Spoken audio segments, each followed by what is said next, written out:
So Oregon loses the Rose Bowl and then loses a 5-star quarterback, and I'm telling you, you shouldn't worry about it.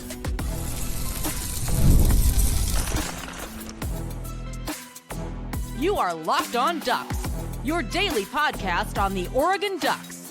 Part of the Locked On Podcast Network, your team every day. Yes, it is that time once again for Locked On Ducks. I'm your host, Spencer McLaughlin. Thank you so much for making this your first listen or your first view of the day. It's part of the Locked On Podcast Network, your team every day and your number one source to stay up to date with the Ducks. This episode brought to you by our friends over at Game Time. Download the Game Time app, create an account, use code LOCKEDONCollege for $20 off your first purchase. Oregon hosted some portal visitors, and one guy is going into the portal, leaving Oregon. We'll talk about it in just a sec. And Ducks hoops got what I think every Oregon fan needed. Just something in that left column. That's a W, of course. All coming up today, but let's start with Jaron Keawe-Sagapolutele. So, JKS, as he's commonly referred to so that we don't butcher his name, has transferred away from Oregon. The takes that I saw flying around amongst the Oregon community or externally were just wildly misinformed about what exactly took place here. So, he was originally committed to Cal, and then on signing day, flipped to Oregon. Now, my understanding is the staff wasn't even aware that he was going to flip on signing day. But, of course, you never turn down the opportunity to bring in a talented guy. But one of the reasons that this caught me off guard is that it never made a whole lot of sense for Oregon unless they didn't believe in Achilles Smith Jr.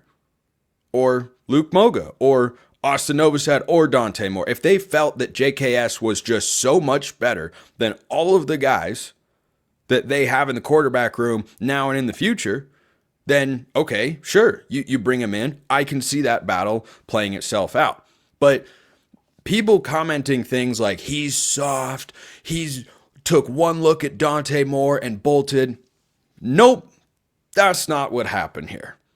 While not telling you things I'm not allowed to say, I will tell you that if you see that take going around, that is not displaying all of the information here. He was never, the critical point of all of this is that he was never supposed to not be at Cal, and he wants to go somewhere where he can start right away. Now, there were some odd circumstances at Cal that led him to go to Oregon, which has been, according to Brandon Huffman of 24/7, his favorite team/school when he was a kid. And so when the Cal situation didn't initially look to be what he thought it was, he then decided, okay, I got to find any port in a storm here.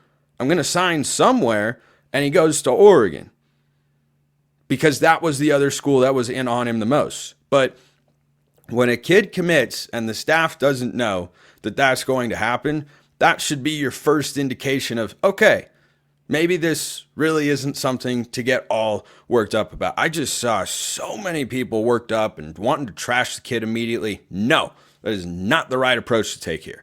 Absolutely, positively not. So that's the first thing. And the second thing that I just kind of mentioned is with regards to Oregon's quarterback plans, it never would have made any sort of sense. He can go to Cal, and their quarterback, Fernando Mendoza, has hit the transfer portal. He could go to Cal and start right away. That's what he wants to do. And you know what? Oregon just had this situation. Let's say that he goes to Cal for a year or two and one day hits the transfer portal.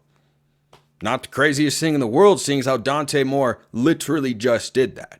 But to say, like, there were some takes flying around Twitter yesterday, Oregon loses its 5-star quarterback. No, losing Dante Moore would be they just lost their quarterback of the future. This is a guy who is supremely talented and sure, could be a really high-end Power 4 starting quarterback one day. I'm not knocking his talent in any way, shape, or form. Would I rather have him than not have him? Yeah, iron sharpens iron. I'd rather have as many options as possible. It's hard to find a quarterback who can put it all together, even if he has the physical gifts. I mean, Malachi Nelson was the number 1 overall quarterback in the class of 2023. He just transferred to UTEP. He's going to UTEP in Conference USA because he couldn't start at USC, couldn't start at Boise State, and now he's going to Conference USA. Pac-12, Mountain West, Conference USA. So physical traits are not indicative of everything. Doesn't mean that guy can't be a good football player. I saw him throw the football a lot. He's really impressive, but there's a lot more to playing the position. So to say that having more options in that room is a bad thing for Oregon is not true, because you want to have as many chances as you can, because, hey, I see what this guy's doing in high school, but is that going to translate to the pros? If I have 2 or 3 guys, I feel better about my chances of finding a high-end starting quarterback for the future. So that's that angle of it. And then the other side of the coin is Oregon's quarterback room, without JKS in it, still has a lot of guys. You're still going to have 4 scholarship quarterbacks. And when Oregon was reportedly after him, and when he ultimately flipped to Oregon on National Signing Day, which was a shock to a lot of people. And by the way, he's reportedly transferring back to Cal, where he was always wanting to end up in the first place. I think there have just been some circumstances behind the scenes that flipped this way and that way, but I just want to reiterate, because so many people online are dogging on the kid. Nope, that is not the approach you should take. You're just going to have to trust me on that one. But Oregon's quarterback room is still in an incredibly solid place.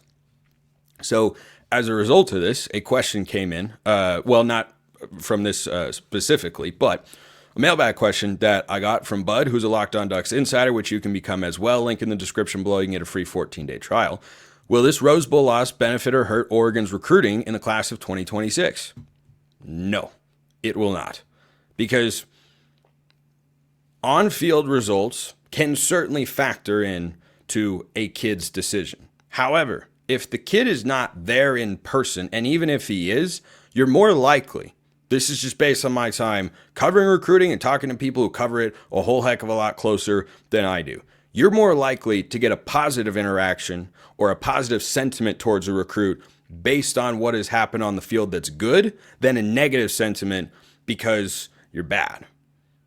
I mean, Texas A&M never reached the SEC championship game. They still pulled in the number 1 recruiting class in the country in the 2022 cycle. Now, they didn't do anything with it, of course, but the results on the field, like those two matters are not completely separate, but they are not joined at the hip either. Because to paint it from the outside, if you don't know anything about Oregon's quarterback room or about this kid in particular, then you would look at it and say, wow, Oregon loses the Rose Bowl in embarrassing fashion and then loses a 5-star quarterback. Yeah, from the outside, that looks and sounds really, really bad. The reality is, yes, Oregon fans, as I said in my cold open, yes, you're fine to worry about the Rose Bowl, of course. But to say that this is a sign of things to come, this is very reminiscent to me of the Dallas Wilson situation, where he was expected to flip on signing day for one reason or another behind the scenes that not everyone is even able to explain. He didn't. But this is just kind of the college football world. When people send me a message and say, man, I'm frustrated with the portal and NIL and the changes and the flips and all that, this is a great example of that. Dallas Wilson's a great example of that, because flips on signing day, those have been common for a very long time. But these situations where kids commit somewhere and then transfer before they even take a snap of spring ball, Oregon did that with Alabama safety Peyton Woodyard last cycle, by the way.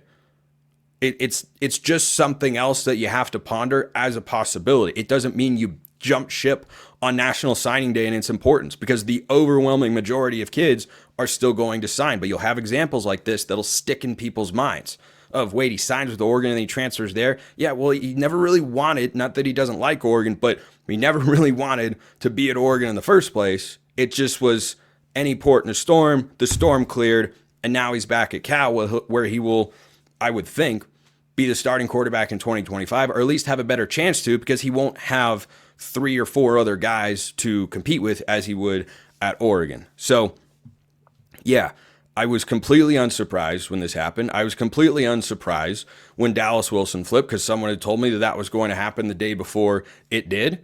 And it was, again, supposed to happen on signing day. Why?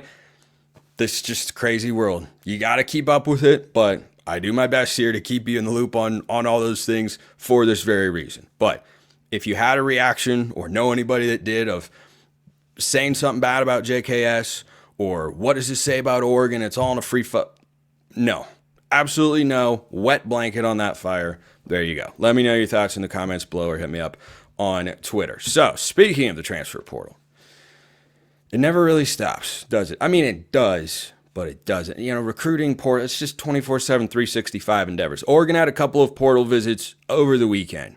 You should know about those.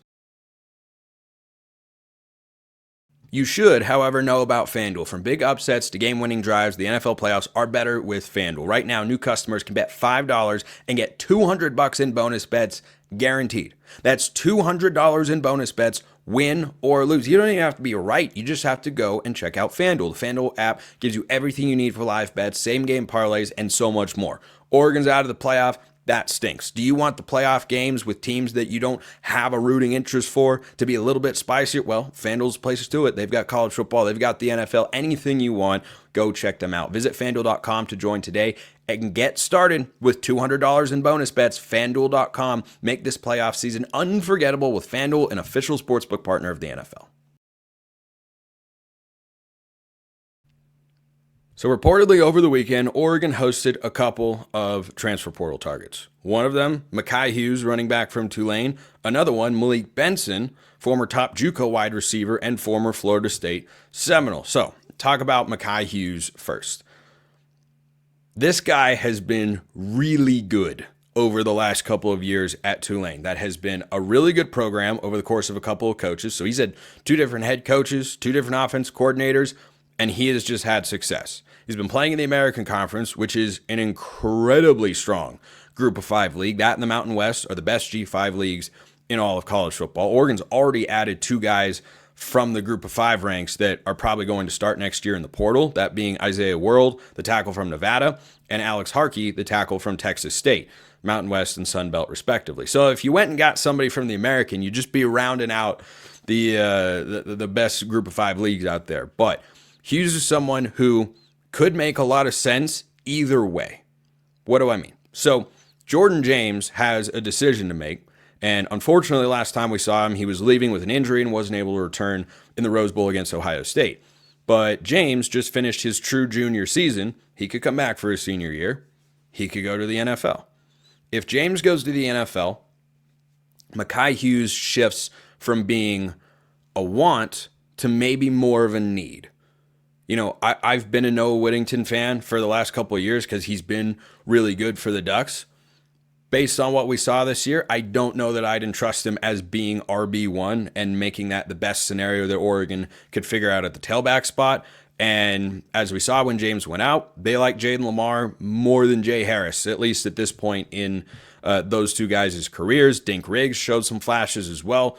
There are guys in that room. It's not like they're out of scholarship capable bodies, but if James goes to the NFL, having a proven guy, I don't think would be the worst thing in the world, would probably be somewhat of a need. But if James comes back, Hughes turns into a want. Because if you run it back with this same backfield for Oregon and you develop Dink Riggs for another year and maybe Lamar or Harris have a bigger role than they had this season, I think your running back room is in pretty good shape overall.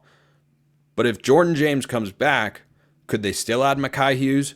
Absolutely. And the best example of this and the way that it can work out is the team that just ended Oregon's season, Ohio State. They have two guys in the backfield, Travion Henderson and Quinshon Judkins. I hope I don't need to tell you how talented those two guys are. They carry collectively higher profiles for the NFL draft and in college football than James and Hughes do.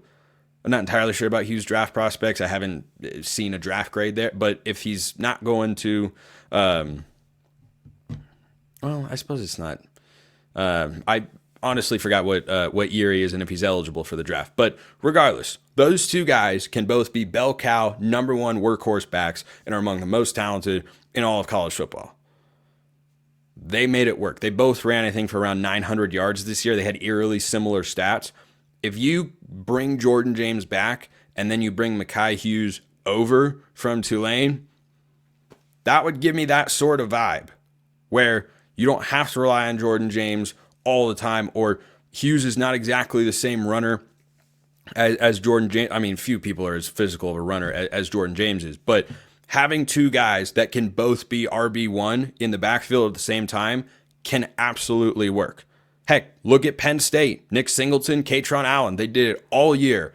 They're in the playoff semifinals right now, And I don't know that they would be if they didn't have those two guys. So we're still waiting to hear on what Jordan James decides to do, but I think Hughes is a target either way. And the impact of potentially landing him in Oregon has, according to a report, been seen as the favorite for getting him. The impact of it lands differently depending on what James does. But I don't think the desire to get him changes based on what Jordan James does. So that's the first guy. Second guy is Malik Benson. Now, this leads me to a question that Braxton sent in a few days ago. Again, YouTube comments or Twitter, become a Locked On Ducks insider. That link in the description below. You can get a free 14-day trial. All ways to get into the mailbag. Braxton sent in a question, said, "Hey, Spencer, curious to hear what you think our receiver room will look like, assuming Stewart leaves for the draft. Heavy reps from Bryant Jr. and Dickey, maybe."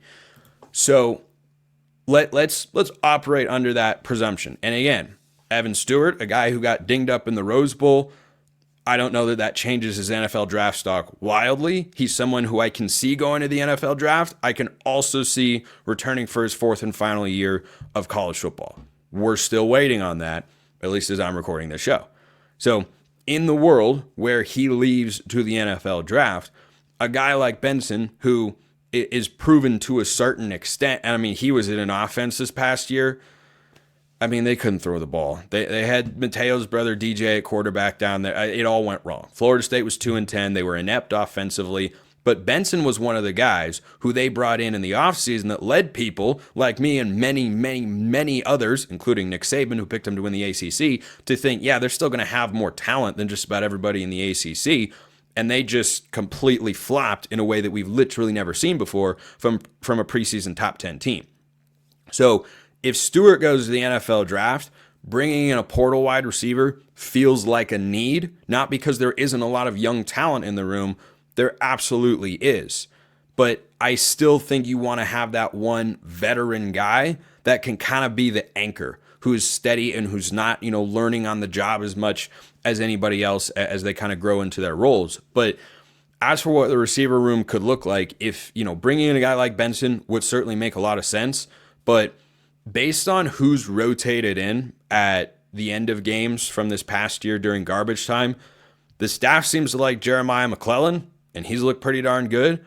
I'd love to see what a healthy Jaron Dickey can do. Kyler Casper got dinged up, or else I think he was going to have, a goal line specific role this year.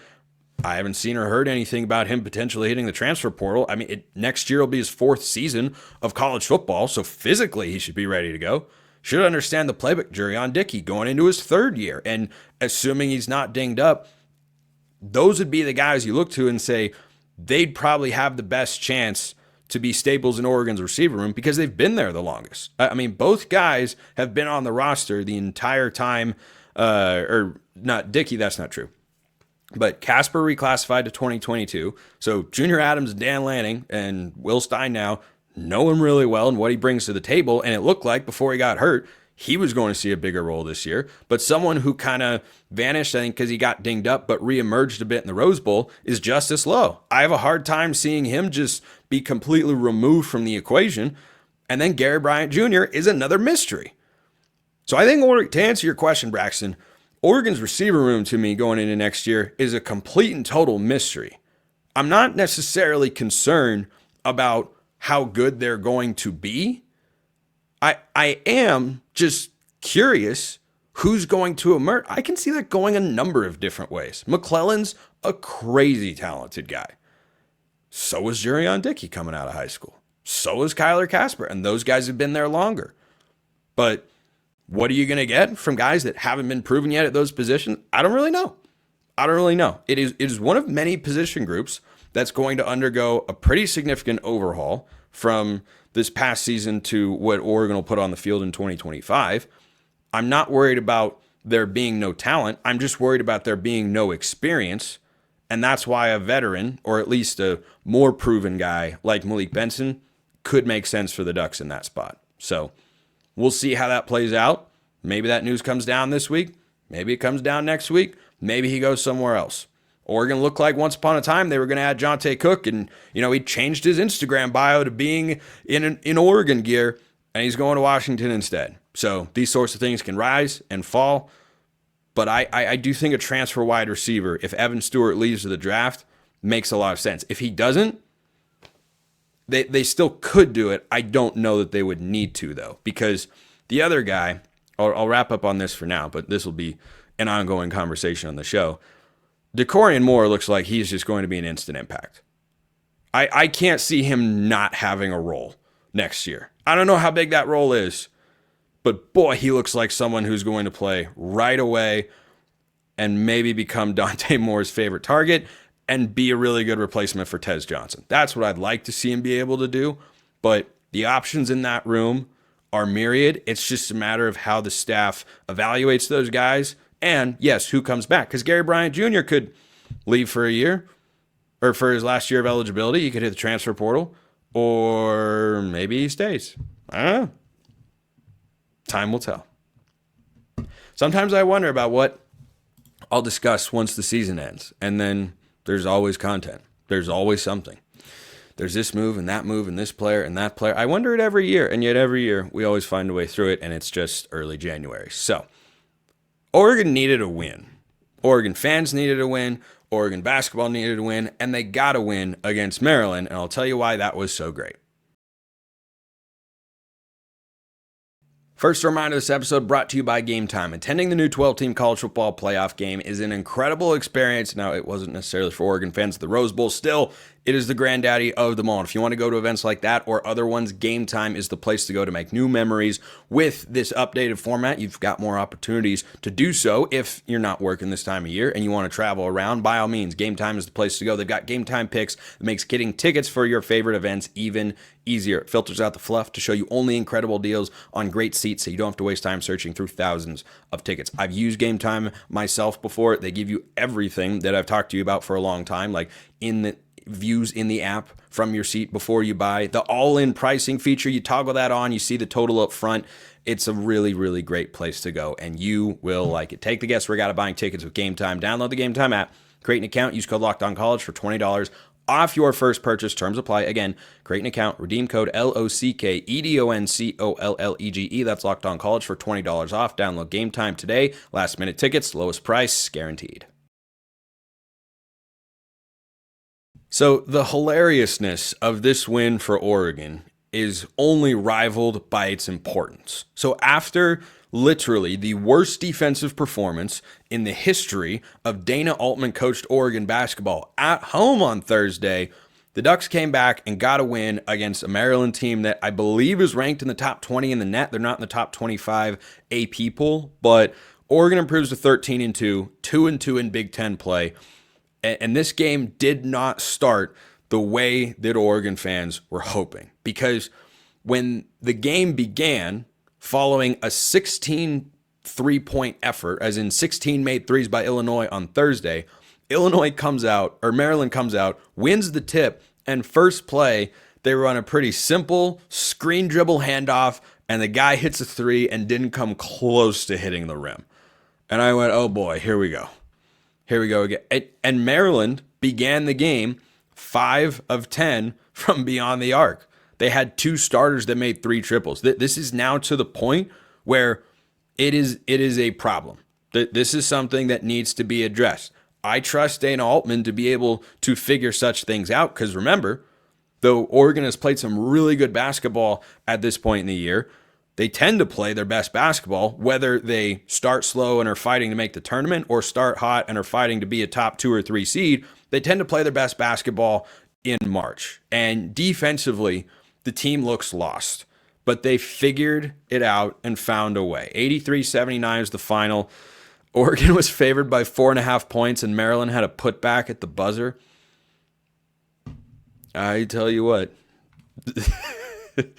I'm sorry if you were carrying an Oregon minus 4.5 ticket there. That's a tough one. But a couple reasons why this was great. Number one, the defense was noticeably better in the second half, and Oregon ended up out-rebounding Maryland. I wasn't sure that would happen after the first half, but perhaps most importantly, Jackson Shelstad was brilliant. He hit all 5 of his 3-point shots. They weren't leaving him open. He was creating his own shot, showing off the range, This was the Jackson Shelstad that we have been waiting to see. Now, it's just one game, but boy, do I hope that this is something that sticks with him. He looked confident. He was aggressive. There was no tentative nature to how he was putting up shots. He leads the way with 23 points, 8 of 10 shooting. All 5 of his three-pointers went down, made both of his free throws. He also had 5 boards and 2 assists. Nate Biddle had 16 points as well on 6 of 10 shooting. He hit 2 threes. It is so refreshing to watch those guys who I know can shoot and you know can shoot hit threes. And it wasn't always pretty for him offensively in this game, but KJ Evans had another double-digit effort off the bench, and he has hit 3 of his last 5 triples. Now, that's not a huge sample size, but when you watch Oregon's offense over the course of the first couple months of the season, there were long stretches, quite frankly, where you didn't feel great about a 3-point shot unless it came from Keyshawn Barthelemy, who had a big shot late in this game and had 14 points off the bench, or Bam Tracy. Either one of those guys, they put up a 3, you felt, that's a good shot. Shelstad, Biddle, Evans all struggled. If they get it going, this is what this team can be offensively. This was an athletic, long Maryland team, and Oregon still was able to put up 83 points. Now, this was on a day where, again, Brandon Angel struggled offensively, and that's just not going to continue for the rest of the season, but that's why I have been high on this team. The depth they have is really good. Angel and Bamba neutralized. Those guys went 3 of 15 from the floor and 0 of 7 from beyond the arc, and Oregon won the game while making 12 threes.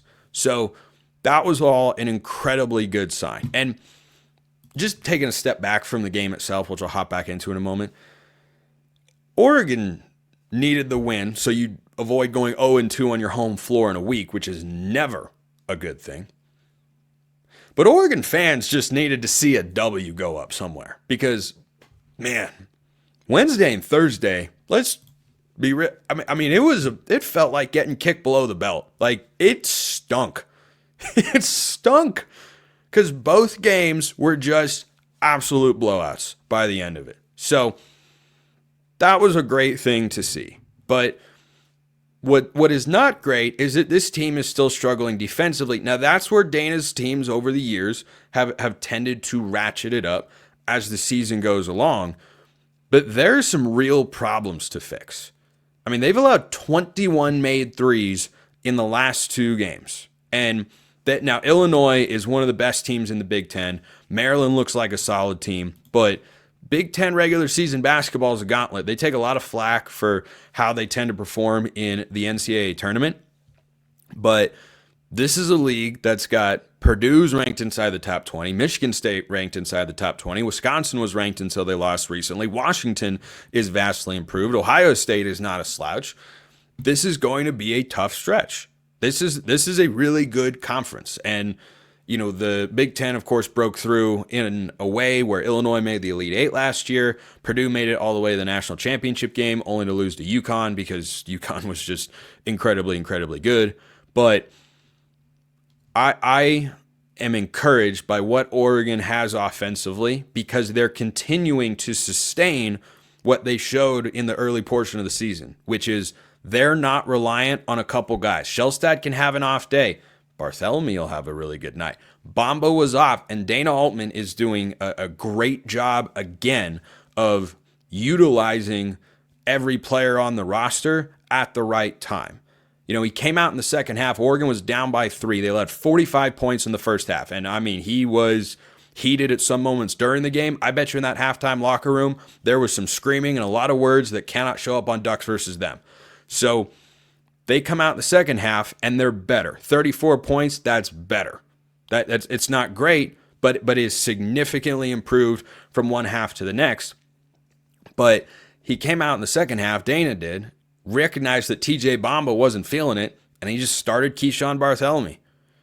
And Barthelemy had a much better game in the second half than he did in the first. He's made those sorts of subs and twinks. I don't even know what that is. Tweaks and wrinkles. That's what Twinks was. A combination of tweaks and wrinkles. Yeah. That's how my brain's going today. How about you?